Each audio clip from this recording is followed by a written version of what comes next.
श्री भागवत सुधा सागर शुक सागर भगवान वेद व्यास कृत श्रीमद् भागवत 12 स्कंदों की सरल हिंदी व्याख्या श्लोकांक सहित गीता प्रेस गोरखपुर। आप सुन रहे हैं 10वां अध्याय श्री कृष्ण का द्वारका गमन। शौनक जी ने पूछा, धार्मिक शिरोमणि महाराज युधिष्ठिर ने अपनी पैतृक संपत्ति को हड़प जाने के इच्छुक आतताइयों का नाश करके अपने भाइयों के साथ किस प्रकार से राज्य शासन किया और कौन कौन से काम किए, क्योंकि भोगों में तो उनकी प्रवृत्ति थी ही नहीं। सूची कहते हैं कि संपूर्ण सृष्टि को उज्जीवित करने वाले भगवान श्री हरि परस्पर की कल अग्नि में दग्ध कुरु वंशों के पुण्य अंकुरित कर और युधिष्ठिर को उनके राज्य सिंहासन पर बैठाकर बहुत प्रसन्न हुए। बीज पितामह और भगवान श्री कृष्ण के उपदेशों के श्रवण से उनके अंतःकरण में विज्ञान उदय हुआ और भ्रांति मिट गई। भगवान के आश्रय में रहकर वह समुद्र प्रयत्न सारी पृथ्वी का इंद्र के समान शासन करने लगे। भीमसेन आदि उनके भाई पूर्ण रूप से उनकी आज्ञाओं का पालन करते थे। युधिष्ठिर के राज्य में आवश्यकता अनुसार यथेष्ट वर्षा होती थी। पृथ्वी में समस्त अभिष्ट वस्तुएं पैदा होती थी। बड़े बड़े थनों वाली बहुत सी गौएं प्रसन्न रहकर गौशालाओं को दूध से सींचती रहती थी। नदियां, समुद्र, पर्वत, वनस्पति, लताएं और औषधियां प्रत्येक ऋतु में यथेष्ट रूप से अपनी अपनी वस्तुएं राजा को देती थी। अजात शत्रु महाराज युधिष्ठिर के राज्य में किसी प्राणी को कभी भी आदि व्याधि अथवा दैविक, भौतिक और आत्मिक कलेश नहीं होते थे।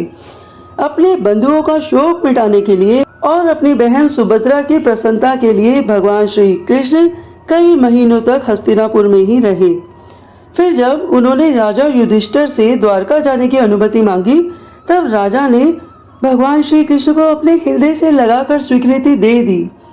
भगवान श्री कृष्ण युधिष्ठिर जी को प्रणाम करके रथ पर सवार हुए।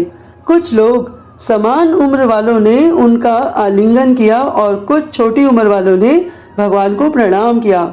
उस समय सुभद्रा, द्रौपदी, कुंती, उत्तरा, गांधारी, धृतराष्ट्र, युधिष्ठिर, कृपाचार्य, नकुल, सहदेव, भीमसेन, धौम्य और सत्यवती आदि सब मूर्छित हो गए थे। ये शांगपाणी श्री कृष्ण का विरह नहीं सह सके। भगवत के सत्य पुरुष के संग से जिनका दुस्संग छूट गया है, वह विचारशील पुरुष भगवान के मधुर मनोहर सुयश को एक बार भी सुन लेने पर फिर उसे छोड़ने की कल्पना भी नहीं करता। उन्हीं भगवान के दर्शन तथा स्पर्श से उनके साथ आलाप करने तथा साथ ही साथ सोने, उठने, बैठने और भोजन करने से जिनका संपूर्ण हृदय उन्हें समर्पित हो चुका था, वे पांडव भला उनका विरह कैसे सह सकते थे। उनका चित्त द्रवित हो रहा था। वह सब निर्निमेष नेत्रों से भगवान को देखते हुए स्नेह बंधन से बंध कर जहां तहां दौड़ रहे थे। भगवान श्री कृष्ण के घर से चलते समय उनके बंधुओं के स्त्रियों के नेत्र उत्कंठावश उमड़ते हुए आंसुओं से भर आए, परंतु इस भय से कि कहीं यात्रा समय का अशकुन न हो जाए, उन्होंने बड़ी कठिनाई से अपने अश्रुओं को रोक लिया। भगवान के प्रस्थान के समय मृदंग, शंख, भेरी, वीणा, ढोल, नरसिंगे, धुंधुरी, नगारे, घंटे और दुदुम्बिया आदि बाजे बजने लगे। भगवान के दर्शन की लालसा से कुरुवंश की स्त्रियां अटारियों पर चढ़ गईं और प्रेम, लज्जा और मुस्कान से युक्त चितवन से भगवान श्री कृष्ण को देखती हुई उन पर पुष्पों की वर्षा करने लगी। उस समय भगवान के प्रिय सखा घुंघराले बालों वाले अर्जुन ने अपने प्रियतम श्री कृष्ण का वह श्वेत छत्र, जिसमें मोतियों की झालर लटक रही थी और जिसका डंडा रत्नों का बना हुआ था, वह अपने हाथ में ले लिया। उद्धव और सात्यकी बड़े विचित्र चवर डुलाने लगे। मार्ग में भगवान श्री कृष्ण पर चारों ओर से पुष्प की वर्षा हो रही थी। बड़ी ही मधुर झांकी थी। जहां तहां ब्राह्मणों के दिए हुए सत्य आशीर्वाद सुनाई पड़ रहे थे। वह सगुण भगवान के तो अनुरूप ही थे, क्योंकि उनमें सब कुछ है, परंतु निर्गुण अनुरूप नहीं थे, क्योंकि उनमें कोई प्राकृत गुण नहीं है। हस्तिनापुर की कुलीन रमणियां, जिनका चित्त भगवान श्री कृष्ण में रम गया था, आपस में ऐसे बातें कर रही थी जो सबके कान और मन को आकृष्ट कर रही थी। वह आपस में कह रही थी, सखियों, वास्तव में ये वही हैं जिनकी सुंदर लीलाओं का गायन वेदों में और दूसरे गोपनीय शास्त्रों में व्यास आदि रहस्यवादी ऋषियों ने किया है, जो एक अद्वितीय ईश्वर है और अपनी लीला से जगत की सृष्टि, पालन तथा संहार करते हैं, परंतु उसमें आसक्त नहीं होते। जब तामसी बुद्धि वाले राजा अधर्म से अपना पेट पालने लगते हैं, तब ये ही सत्य गुण को स्वीकार कर ऐश्वर्य, सत्य, रीति, दया और यश प्रकट करते हैं और संसार के कल्याण के लिए युग युग में अनेकों अवतार धारण करते हैं। अहो, ये यदुवंश परम प्रशंसनीय है, क्योंकि लक्ष्मीपति पुरुषोत्तम श्री कृष्ण ने जन्म ग्रहण करके इस वंश को सम्मानित किया है। वह पवित्र मधुवन ब्रज मंडल भी अत्यंत धन्य है, जिसे इन्होंने अपने शैशव और किशोरावस्था में घूम फिरकर सुशोभित किया है। बड़े हर्ष की बात है, द्वारका ने स्वर्ग के यश का तिरस्कार करके पृथ्वी के पवित्र यश को बढ़ाया है। क्यों ना हो, वहाँ की प्रजा अपने स्वामी भगवान श्री कृष्ण को, जो बड़े प्रेम से मंद मंद मुस्कुराते हुए उन्हीं कृपा दृष्टि से देखते हैं, निरंतर निहारती रहती है।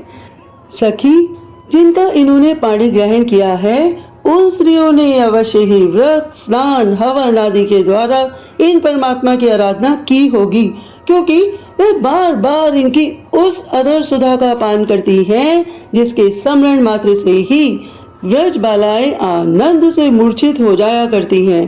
ये स्वयंवर में शिशुपाल आदि मतवाले राजाओं का मान मर्दन करके जिनको अपने बाहुबल से हर लाए थे, तथा जिनके पुत्र प्रद्युम्न, सांब, आम्ब आदि हैं, वे रुक्मणी आदि 8 पटरानियां और भौमासुर को मारकर लाई हुई जो इनकी हजारों अन्य पत्नियां हैं, वे वास्तव में धन्य हैं, क्योंकि इन सभी ने स्वतंत्रता और पवित्रता से रहित स्त्री जीवन को पवित्र और उज्जवल बना दिया है।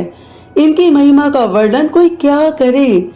इनके स्वामी साक्षात कमल नयन भगवान श्री कृष्ण हैं, जो नाना प्रकार की प्रिय चेष्टाओं तथा परिजात आदि प्रिय वस्तुओं की भेंट से इनके हृदय में प्रेम एवं आनंद की अभिवृद्धि करते हुए कभी एक क्षण के लिए भी इन्हें छोड़कर दूसरी जगह नहीं जाते।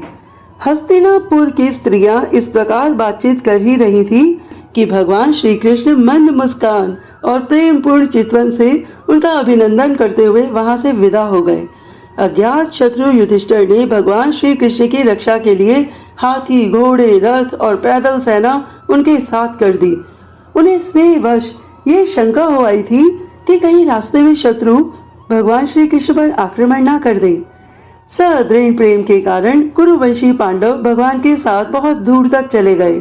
वे लोग उस समय भावी विरह से व्याकुल हो रहे थे। भगवान श्री कृष्ण ने उन्हें बहुत आग्रह करके विदा किया और सात्विक, उद्धव आदि प्रेमी मित्रों के साथ द्वारका की यात्रा की। शौनक जी, वे कुरांजल, पांचाल, शूरसेन, यमुना के तटवर्ती प्रदेश, ब्रह्मावृत, कुरुक्षेत्र, मत्स्य, सारस्वत और मरुधर्म देशों को पार करके सौवीर और आभीर देश के पश्चिम आनर्त देश में आए।